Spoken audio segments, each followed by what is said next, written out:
ആദ്യമതസ്ഥരോട് പറയുന്നു മാനസാന്തരപ്പെടുവിന്. അതേ പ്രിയപ്പെട്ട ദൈവത്തിലേക്കുള്ള വഴി മാനസാന്തരത്തിൽ കൂടിയാണ് ആരംഭിക്കുന്നത്. എന്താണ് ഈ മാനസാന്തരം?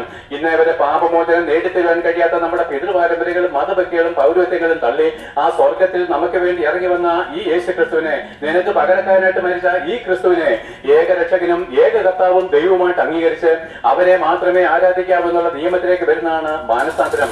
ആരാധനയ്ക്ക് യോഗ്യൻ യേശു ക്രിസ്തു മാത്രമേ ഉള്ളൂ പ്രിയപ്പെട്ടവരെ. മറ്റൊരുവരും നമുക്ക് വേണ്ടി വന്നിട്ടില്ല, മറ്റൊരുവരും സ്വർഗത്തിൽ വന്നിട്ടില്ല, മറ്റൊരുവരും നമുക്ക് പകരക്കാരനായിട്ട് മരിച്ചിട്ടുമില്ല. ആകിയാൽ ഈ ക്രിസ്തുവിനെ ഏകരക്ഷകരെ കർത്താവുമായിട്ട് അംഗീകരിക്കുന്ന ഏവരെയും ദൈവം അംഗീകരിക്കുന്നു. ഈ ക്രിസ്തുവിനെ തള്ളിക്കളയുന്ന ഒരുത്തരെയും ദൈവം അംഗീകരിക്കുന്നില്ല. ഓരോ തവണയും സുവിശേഷം കേൾക്കുമ്പോൾ ഈ രക്ഷകനെ നിങ്ങൾ ഹൃദയം കൊണ്ട് തള്ളിക്കളയുന്നതിന് ഒത്തവണ്ണം നിങ്ങളുടെ ഹൃദയത്തിന്റെ സന്തോഷത്തിന്റെ ലെവല് പിന്നെ താഴുകയാണ്. എന്നാൽ നിങ്ങൾ നരകത്തിന്റെ അടിത്തട്ടിലാണ് കിടക്കുന്നതെങ്കിലും ഈ കർത്താവിനെ കൈക്കൊണ്ടാൽ നിന്നെ സ്വർഗത്തിലേക്ക് ഉയർത്തുവാനും ഈ ദൈവത്തിന് ശക്തിയുണ്ട്. അതായത് ഒരുവൻ താഴ്ത്തപ്പെടുവാനും ഒരുത്തൻ ഉയർത്തപ്പെടുവാനും നടുക്ക് നിൽക്കുന്നത് യേശു ക്രിസ്തുവിന്റെ ക്രൂശീകരണം മാത്രമാണ്. ആകിയാൽ ബുദ്ധിയുള്ളവരാരും മക്കളെ സ്നേഹിക്കുന്നവരാരും ഈ ക്രൂശിക്കപ്പെട്ട ക്രിസ്തുവിനെ തള്ളിക്കളയത്തില്ലെന്ന് ഞാൻ വിശ്വസിക്കുന്നു.